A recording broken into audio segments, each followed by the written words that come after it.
Thanks for joining us. And an opening statement from Coach Underwood, please.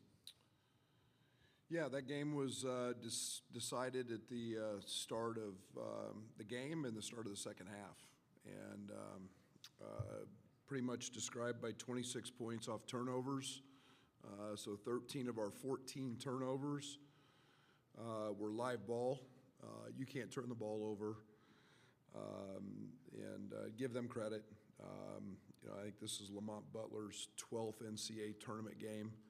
I thought he controlled the game on both sides and was extremely effective on the defensive side. But turnovers at the start of the second half. We got a big play towards the end of the first half, loose ball that we don't come up with, and put them on the line. We got it cut to 3. Our guys fought, our guys competed, our guys played hard. It's a night that, the other night we go 18 of 18 from the foul line. Tonight we miss a few. Give them a lot of credit. Kentucky defensively was really solid, and these two guys were excellent. And gave us every opportunity to try to get back in the game. We just couldn't get a stop, and the turnovers were the difference. Thank you, Coach. Questions for the Illinois student athletes, please. Stephen Cohn, SB Nation. Kylan, being the veteran on this team in some ways with some tournament experience, what do you tell the guys now after the game as you guys go back to Champaign about what kind of comes next? Just keep our heads up. Today was tough. All we can do now is just enjoy the time that we had together. Yeah.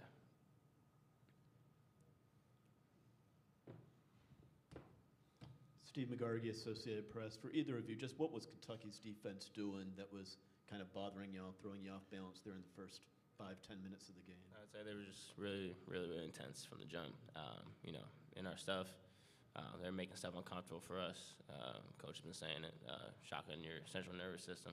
I think they did a good job with icing the ball screen, and that kind of riled us in the beginning. But still, at the end of the day, we can't turn the ball over that much. Questions for the student athletes?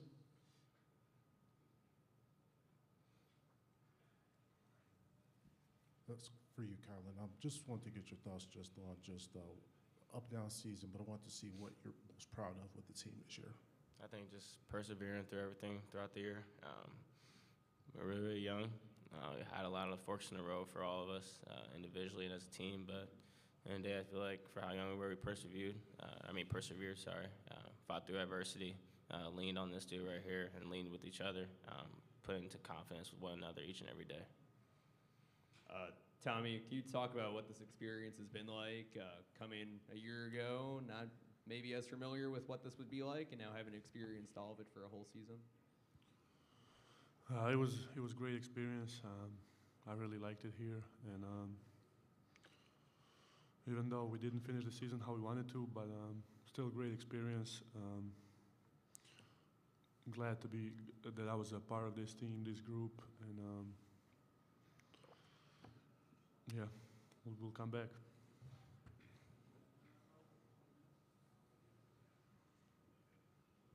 For both you guys, Derek Piper, 24/7 Sports. I know I hit on it with both you guys in the locker room, but if you do get a good chunk of this roster back, what can this experience in the tournament and the season as a whole mean for you guys going forward? I think if the majority of the team comes back, everyone's gonna be year experienced, year older, and that means a lot in these games, in these tournaments, and just more opportunity to practice, to work on our game, to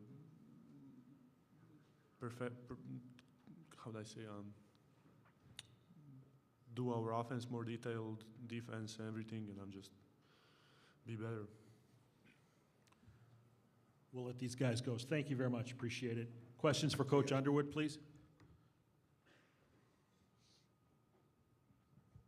Coach, Doug Bouchon, Rivals.com. Coach, Can you reflect a little bit on how this team was constructed, really beginning this time last year, last spring, and then does it now become about trying to hold a majority of the group together?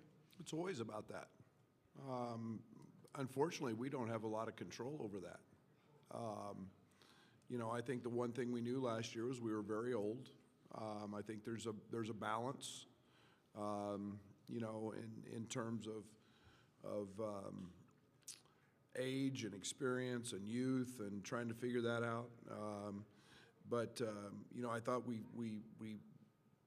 had a group that was, I enjoyed coaching, a group that was fun to coach, a group that loved to play. We set out with positional size, shooting. You know, I think that, you know, we knew that we were going to rely on some young guys. And then we were going to lean heavily on Kylan and Trey White and Ben as guys who were veterans, even though they were new in our system, but a little older. Those guys were exceptional. You know, at the end of the day, we were a very, very young team. You know, one of the youngest in the tournament. And, you know, you get a bunch of guys playing in their first or second or third NCAA tournament game, and it gets a guy like Lamont Butler who's got 13 or 12. You know, I love this team. I told them in the locker room post game, I had as much fun coaching this team as I've had any team. Their ceiling was high. It was a hard year because of all the adversity we went through, but it's not gonna dampen my belief in what this team could achieve. And we got stunted a little bit with all the sickness and injuries, but man, it was a blast. It was really fun to coach this group. Brad, Kentucky scored on, I think, 14 of their first 17 possessions in the second half. What happened there? Turnovers. We opened the half and turnovers. I mean, we got the game in a great place, and you know, it was just you know, called the quick timeout. You know, I felt like Kentucky would always let us back in the game. You know, it's what they do. I felt like we had ample opportunities, so I didn't want to burn all my timeouts. You want to save them, you know, towards the end. But again, you can't give a team 26 points off turnovers. They turned it over 5, and you just can't do that in this type of game and expect to win. Coach, you talked last week in Indianapolis. You love seeing the emotion of guys when it's all over. You talked about that with Sanford after the Iowa game. Will Riley needed to be consoled after the game. Mark Pope went up to him, some of the guys on your bench. Can you just talk about the emotion that guys do feel in this moment and what that makes you feel as well? Yeah, something comes to an end. And when you're invested in it, and our whole locker room was that way. You got guys that you got coaches. I got the best staff in the country. We got coaches crying. So, something comes to an end. You realize we spend way more time with them than we do our families, and so you build a bond, you build a connection. We're a family. Those guys. And every player that's ever played for me is part of our family. They've got my number. They can call me now. They can call me 20 years from now. I coach one of my former players' sons. That's what this thing's about. You guys make it about all the wins and losses. 25 years from now, some of those kids, I hope I'm still alive, are going to pick up the phone and call me and need me. And I am there for them. And that's what the relationships, and that's why it hurts. And that's... I couldn't be happier to see that, because that means I know I've connected in the right way with a group of guys that I loved coaching and feel great about giving my time and my energy and my focus to them to help them try to achieve something. To me, that's what this is all about. And unfortunately, we came out on the wrong side today, but man, I'll have nothing but positive things about this season and this group of guys, and that's part of it. Brad, you mentioned the shooting with respect to roster construction, and I know that all season you kept thinking the shooting was going to come along, but never really did from distance. Any thoughts now the season's over about what was the struggle with shooting? I'll figure that out later. I don't know, because I mean, if you ever watched us in pregame warmups, We didn't miss. Shooting was come and go. I think, some of the challenges mid-season were, newness and freshmen and early, and then mid-season without Tommy. There's a different aspect of him on the court, but we'll figure that out and try to get it solved.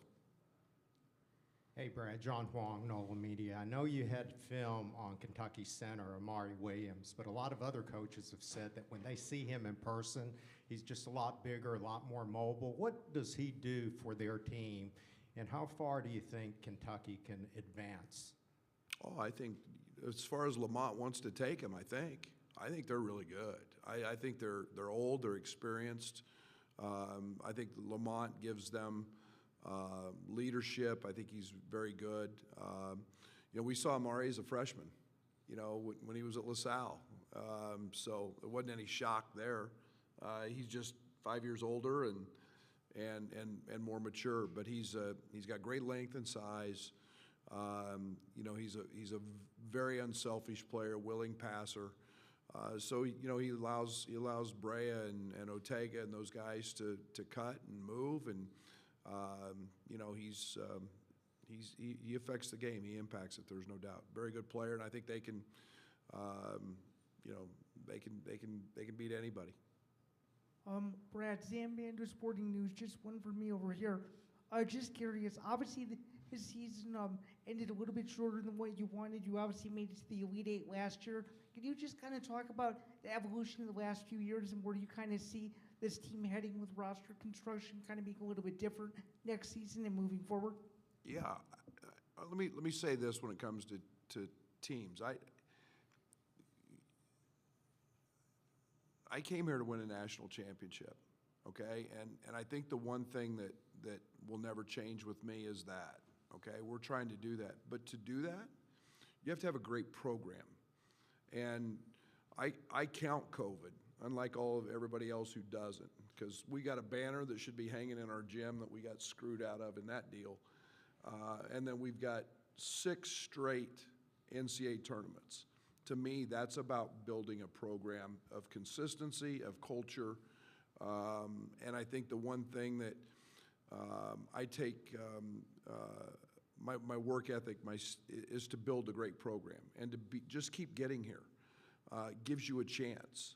And are we disappointed? Absolutely, because my goal is nothing more than win a championship. If you hear me ever say anything like that, other than that, then it's probably time for me to hang it up. But our program is in great shape. We've got great leadership. We've got great facilities. We've got the ability to keep getting players. We sell out every night. We've got the best fan base out there. We came up short today, but we'll be back. We're not going anywhere. These 3 here, and then we'll wrap it up.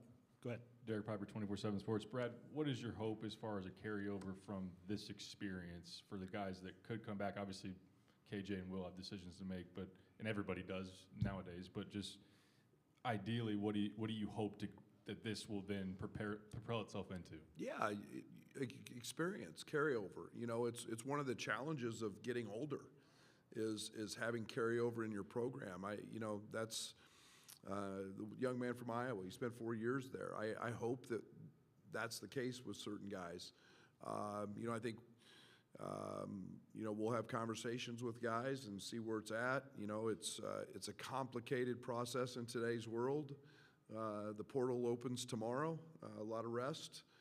And then you've got guys that are good enough for the NBA, and they'll have decisions to make. And it's a never-ending process. We've been making calls and checking the portal on a daily basis since we've been here. So, for the grads, but we'll hope there's a nice group back, and we can build on this and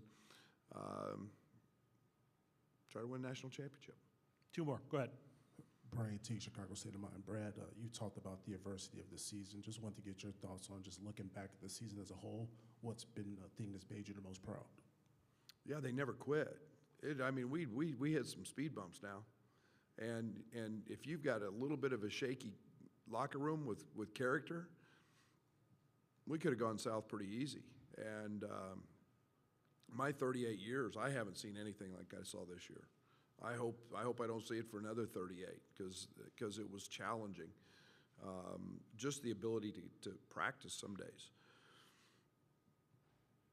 They hung in, man. This group, that's why I love them. This group will always have a special place in my heart because of their resilience, their toughness, their love for the game. I keep saying that all the time. This group loves to play basketball, and they're all good friends, and that's fun to be a part of. Last one. Paul Banks, The Sportsman, USA Today. Brad, you just made it very clear what the standard is, or at least the goal, national championship. Now, some of the fans may, they look at where this program was before you took it over and how you elevated it. And there could be people who follow this program who don't have that same standard. Like, what would be your message to them to make them believe that, national championship should be, the goal?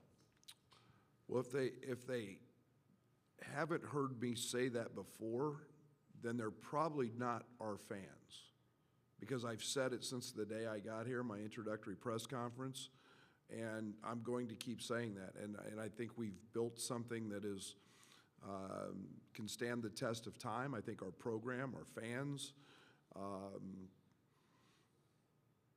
I've said it a lot. So if they're not on board now, then I don't know, they're somebody else's fans. They're not ours. But we're playing a national schedule every year. We're competing at the highest levels. We're producing really good players who are really good people. I think there's a lot that our fans can be really, really proud of. And we're going to come back next year with a group of guys that we're going to have the same goals and ambitions. Thank you, Coach. Appreciate it. Thank you.